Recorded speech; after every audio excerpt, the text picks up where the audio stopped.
Hey everyone, it's Jamie from Seasons and Ritual and Independence Street Tarot, and I'm here to talk about this beautiful full moon that's happening today on May 23rd. I am recording this at 11:18 Central Time, and so the moon was actually exact this morning around 8:30, I believe. Um, but as we know, we sit in the energy of these moons for about 2.5 to 3 days. So the energy is still here. I saw so many beautiful photos people were posting online from last night. So everyone is really enjoying this beautiful moon. It is known as the flower moon. And it comes in because the sun has moved into Gemini season, or we've moved into Gemini, so it's Gemini season. And then the moon is in its opposite sign of Gemini, which is Sagittarius. And so Sagittarius is the adventurer. Sagittarius, in its highest form, really is this idea of live and let live. Sagittarius is mutable fire, Gemini, mutable air. And so it is a really a beautiful combination. I know a lot of people stress out over this idea of opposite signs. But I think that they work really well together because when they're in their opposites, they have a beautiful tension. So, and you want to be in that tension because you want things to move. Um, if you think of like a sail, right, on a sailboat, there can't be too much slack in the line or the boat's not going to move. So I don't mind opposite signs. I also, the idea that the moon is full, right? She's shining her brightest when her counterpart, the sun, is exactly opposite of her, right? So that's our masculine and feminine, always in this beautiful dance, always working together, always communicating, right? And so the fact when they're opposite of each other is they both shine, I think is just perfect. So a couple things about this full moon. It is, like I said, it's a beautiful, fun, joyful moon. But there's a lot of undertones going with it. Um, the way that I see Sagittarius, Sagittarius is the centaur, right? He is the archer, mutable fire. And the things about Saggies, as I like to call them, I always see them as very um, magical. I always see them as very joyful, very abundant. They believe things can happen, and they often do. Um, Sagittarius at a slower vibe, though, is cynical, very judgy, um, very judgy. Its lower vibe. So we want to keep the Sagittarius at its highest vibe. At its highest vibe, it's very mavericky. It is the maverick. Because it works with Jupiter, which is this planet of expansion, right? Of abundance, luck, gifts, faith. Um, it can bring in all these things to make things move, right? And that's the magic of Sagittarius. Also, I feel like sometimes they can come off as a little goofy or unserious or like flighty. But the reality of it is, and I was talking about this in my moon class, they are the archer, right? And that takes a lot of skill to bring that bow back and hit that bullseye. So the thing that I love about Sagittarius is that when they zero in on something, they usually kill it, right? In a good way. So work with that energy. You can be joyful, you can be fun, you can be abundant, and then you can decide this is what I'm going to work on and I'm going to nail it, right? And that works very well with Gemini, its opposite sign, because Gemini is mutable air. So Gemini is all about communication. It's all about gathering information to make the best decision in the present moment, right? Just like when um, Sagittarius in the present moment goes, that's it, zoom, kill shot, right? Um, Gemini is the twins. I believe it aligns our head and our heart. I believe Gemini is getting us out of duality, and taking us into unity consciousness. So the theme about this moon is about getting our magic back and remembering, having faith in ourselves. 2 degrees of a sign is what I always call as a young degree. To me, if we were working with the tarot, it would be the pages. So I pulled the pages out. So it would be the Page of Swords, which would represent Gemini, because swords are air signs, and then the Page of Wands, because wands represent fire signs. And so the Page of Swords, when it comes in, the Page of Swords is usually looking backwards, and it's always like this new way of communicating or communicating differently about things from the past. And then the Page of Wands, I guess I'll keep him up too. The Page of Wands is always this visionary, right? He's getting excited about the future. Wands is passion, Wands is desire, Wands is what lights us up, right? And so both these, all the page energy, so both these pages, they are confident, they are unjaded, they are excited. And so they know, like, okay, this is what's going to happen, this is what's going to come in. I'm excited about the future. I've got my inspiration back, right? That Page of Wands. And then that Page of Swords is looking about ways to maybe communicating differently about something from the past, whether that was that lit them up at one time, or maybe communicating differently about something that needs to be let go or seen differently, that at one time lit them up in the past, right? And it could be lit up in a good way, or it could be lit up in a gaslighting shitty way, right? So they're all working together. And it's important to know page energy is confident because it's unjaded, but it's not arrogant, right? It's not, there's a difference. So when you see something and you're like, I know I can do this, right? Because you just know, and the idea is, I'm going to work at it, or, do the back end stuff, have fun with it, and then get it done. That's the energy of the page. So work with this page energy, work with this, 2 degrees, the moon's at 2 degrees, 3 degrees, the sun's at 2 degrees, right? It's lighting things up, it's bringing things in. It's fresh air, right? From Gemini. The sun's moved out of Taurus, which was fixed. And so now it's in Gemini and it's getting all this fresh air, right? Because it's the twins. So there's a lot of talking, there's a lot of information coming in. I always see it's like realigning our head and our heart. So what's going on, the undertones of this moon, is that the moon is sextiling Pluto, and then the sun is trining Pluto. And as we know, Pluto is in Aquarius, and Pluto is now retrograde. So a sextile is 60 degrees. So the moon is 60 degrees away from Pluto. That's the sextile. And then the trine is 120 degrees away. Okay, and both of these are good energies. When things are sextiling and trining, it's an easy conversation. It's usually soft, it's fun. It's how they want to talk. So the moon, who's in Sag, right, is in this cute conversation with Pluto, who is retrograde. And so to me, that is like going over or leaving behind, transforming, transmuting, something that we had a lot of faith about, or something that we believed in deeply, or something that we kept giving a lot of attention, and maybe our magic too. And I'll come back to the magic part. And so the moon is talking to Pluto, and Pluto is saying, hey, Sag, we've been giving this a lot of time, effort, energy for years. So maybe it's time we transmute that, because again, Sagittarius rules this idea of live and let live, this idea of how other people experience things, right? And so, and that's how it should be. If this works for you, great. Just because it doesn't work for me doesn't mean it's wrong, right? And so it's going back into that. I'm trying to, let's see, go back to my notes. Because Sagittarius is our ideology, Sagittarius is our beliefs. There was bigger words I needed to use. And so if we got stuck in this loop of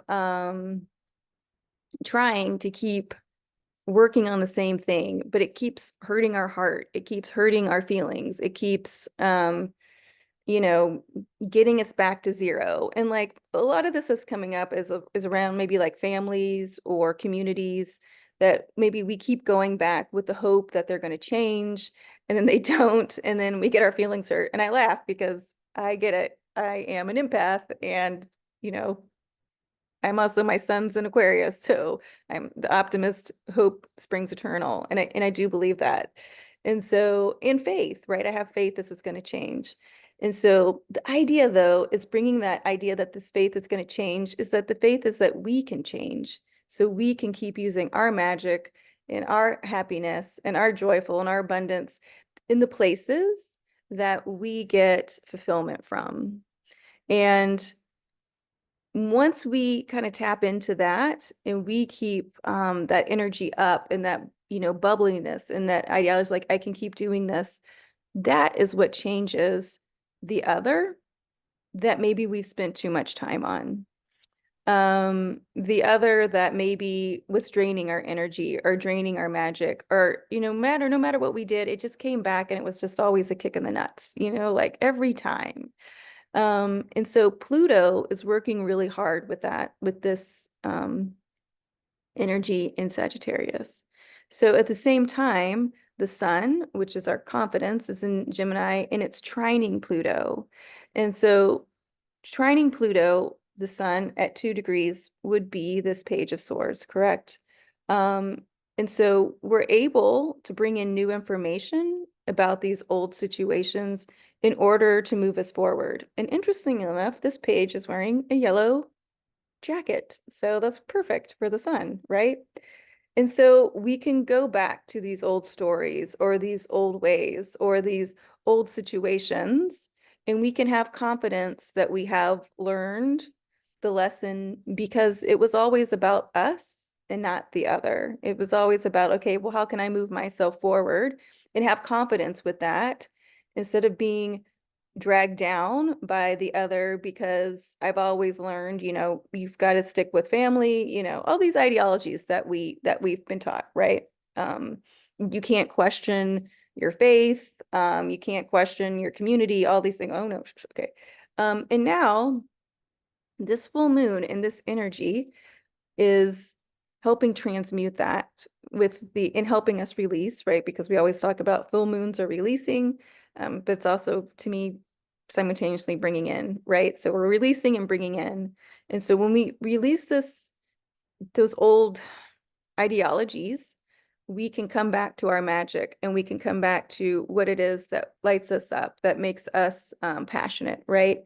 And see that in a new way. And that's that Page of Wands, coming back to this young feeling of like, oh, I can do this. I know what I'm doing. I love myself. You know, I am passionate about this project. I'm passionate about learning and meeting new people in new communities that want to nurture, right? That want to nurture my ideas, that don't think I'm a weirdo, that really love and appreciate where I'm coming from. They like that I have boundaries. You know, they like that this is my idea, you know, instead of just siphoning it, sucking all the energy out of you, or taking all your ideas and making you believe that they weren't yours in the first place, you know, like those gaslighting things, or just like, you know, dealing with like, you know, narcissists have been so big, you know, and just getting out of that energy of confusion.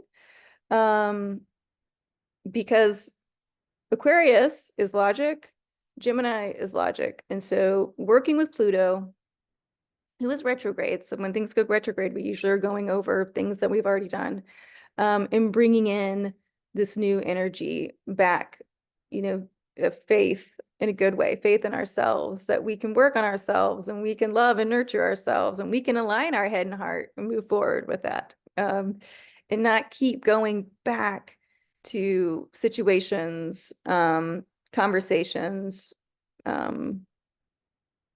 whatever you want to call it, that haven't worked out, right? And we can have faith in ourselves and we can have faith that that energy that we're leaving behind was there to teach us this lesson because we are here to learn our lessons. We don't have to keep worrying about the other. 9 times out of 10, they're delusional anyway. And I say that with love. So they're going to be fine.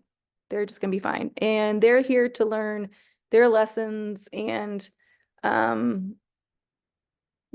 their stories. And, the more that we stop allowing people to lay shit at our doors, the more then they have to figure out what to do with it. And it's up to them, and we get to keep moving on. And that's okay, because we're all here learning from each other. We're all here learning lessons. We're all here learning the best way to be, and right now we are in this new shift of accountability, right? Mars, Aries, divine masculine energy. That divine masculine energy is all about taking responsibility. So part of the undercurrents, right? Pluto working with the moon and the sun. And the other thing is Venus is conjunct Jupiter today. Jupiter is ending its time in Taurus. Jupiter usually spends a year in each sign. So it has been 12 years since it's been in Gemini, and it will move in Gemini on the 25th. So right now, Venus is conjunct Jupiter at 29 degrees. I always see these anaretic degree points, the end of each sign, as mastery. The smartest, the best, the smartest of smart, like graduating from college, you guys get it. So Venus is about to move into Gemini. And then also Neptune who is at 29 degrees of Pisces, is sextiling Jupiter and Venus. Okay. So the beautiful thing about this is that Jupiter is Pisces' ancient ruler. And so while we think of Neptune as being the mystic, right, in Pisces, and I think of Pisces actually as being the mystic, Neptune is just sitting there at that 29 degree mark, right? And so he is bringing back, helping us bring back, our intuition, our authentic way of being. We talk more about the ancestors. We learn more about esoteric arts, and this has been going on for a while, but it's being really ramped up with Jupiter with Neptune being at this 29 degree mark. So Jupiter, who is at the 29 degree mark of Taurus and is sextiling Neptune, again, 60 degrees, good conversation, is Pisces' ancient ruler, and which makes sense because Jupiter would be faith, right? Would be magic, would be coming, blowing up this mysticism. So it is important to see Moon in Sagittarius. Sagittarius's modern ruler is Jupiter. Jupiter is in a sextile with Neptune. Okay. Neptune is allowing Jupiter to get its mojo back, right? Jupiter is allowing its magic back. It's starting to expand on this. Okay, this is who I am. I can have faith, right? Because Jupiter rules faith. I can have faith in myself from now on, right? I can have faith in my own magic. I can have faith that I have learned these lessons with just putting myself in situations that didn't go nowhere, and I can move forward. Okay, Venus, who is the divine feminine, right? She is at her end of going through Taurus before she moves into Gemini. Okay, so she's sitting there, Venus is helping us nurture ourselves. Venus is the divine feminine. She's creativity, she's simplicity, she's grounded. She also rules all the mysteries, right, of the divine feminine. High priestess energy, empress energy. And so she's sitting there with Jupiter. And Jupiter is reminding her, you can heal these. You can expand on your mysteries. You can expand on loving yourself. You can expand on keeping things simple. You can expand on focusing on you, right? And this divine masculine, divine feminine energy is for all of us. It doesn't matter how we present. Okay, it's within us. So it is this idea of letting go of wasting our time, giving our magic away, giving our mysticism away, right? And bringing it back to us. And Jupiter is expanding on this, which I think is so beautiful, especially at this energetic degree of Taurus, of the divine feminine, of fixed earth. And so like this is a huge seed that we're planting in Taurus at the point of mastery. So I just think that's so beautiful. And so then I said in my moon class, Venus gives Jupiter a kiss on his gargantuan forehead, right? Because she thanks him, and then she moves into Gemini. And so when she goes into Gemini, where our sun is, then she will start this conversation with Gemini about how we keep bringing our magic back, how we can realign our head and our heart. And so she'll be moving in there later today. So this is a lot of conversation. This is a lot of movement. It's a lot of behind the scenes work, if you will. But, you know, because she's also in a sextile to Neptune, you know, it's like she's getting reinduced to her mysticism and her magic and her mysteries. So this is a really beautiful full moon. It is, though, about releasing those old ideologies. It is about releasing not being able to be joyful. It is about releasing not being able to show up in our mavericky selves, right? It is about releasing not being able to show up just feeling good and goofy and abundant, and then knowing when to focus in and be laser to pull that bow and shoot that arrow, get that kill shot, that bullseye. So there's a lot going on here. And so I always say when we work with these full moons, because it is when we're our most psychic, it is when we're our most sensitive, you sit with these energies, you see what comes up, and you allow the planets to help move these things through, right? And then you allow the planets to help bring things in. It's a really beautiful energy. I love page energy. I mean, I love all the energies, but I love this for this page energy. And one last thing, I was going to say the last time Neptune, Venus, and Jupiter were all together were in 2022.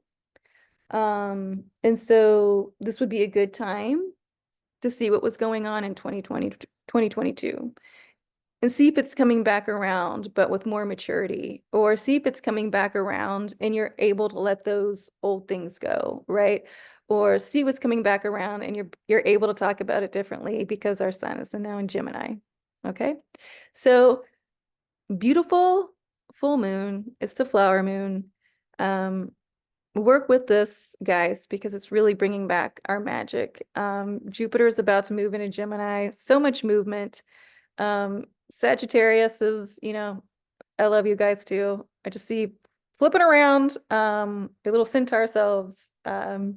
But you know, that higher Sagittarius, as much as that you're fun and abundant, you know, you do rule our ideology. You do rule live and let live. And to get there, we do have to have a lot of forgiveness. Forgiveness is in ourselves and healing parts of ourselves. And this is what this is here for. And no, it can happen all at once, but also know like you have a lot of support moving forward in these new ideas, in this new way of being back in your own magic, first and foremost for yourself. Pluto and Aquarius. Aquarius is the self first and then the community, right? So let it transmute all those old ideas that we had to keep showing up for the other first before we could show up for ourselves. We are moving into, we have to show up for ourselves first, and then we can show up for the other. Okay, you guys, I'm going to leave it at that. If you have any questions, please reach out or drop a comment below in the section. You guys can follow me on Instagram. I do have websites, Independent Street Tarot and Seasons from Ritual. And then again, if you have any questions, like I said, just drop those below, like and subscribe, tell your friends, all those things. Okay, friends, have a happy full moon.